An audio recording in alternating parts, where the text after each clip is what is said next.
okiennice. Słoneczniki wyglądają na ulicę. Na podwórzu kundel biały prężył się jak bodygot.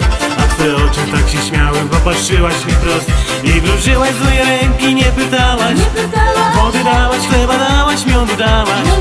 Za wiosenny mnie zawiodłaś między drzewa i zaczęłaś swoją rzewną pioskę śpiewać. Rzeki przepłynąłem, góry pokonałem, wielkim lasem szedłem, nocy nie przespałem, żeby ciebie spotkać w małym kącie świata, żeby z tobą zostać na calutkie lata. Rzeki przepłynąłem, góry pokonałem, wielkim lasem szedłem, nocy nie przespałem, żeby ciebie spotkać w małym kącie świata, żeby z tobą zostać na calutkie lata.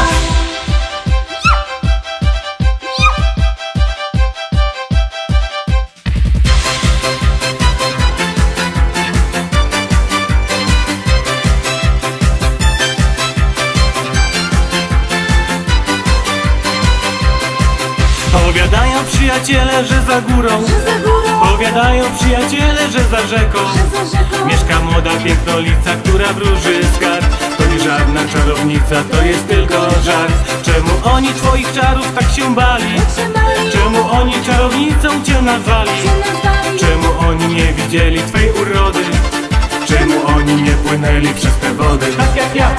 Rzeki przepłynąłem, góry pokonałem, wielkim lasem szedłem, nocy nie przespałem, żeby ciebie spotkać w małym kącie świata, żeby z tobą zostać na calutkie lata. Rzeki przepłynąłem, góry pokonałem, wielkim lasem szedłem, nocy nie przespałem, żeby ciebie spotkać w małym kącie świata, żeby z tobą zostać na calutkie lata.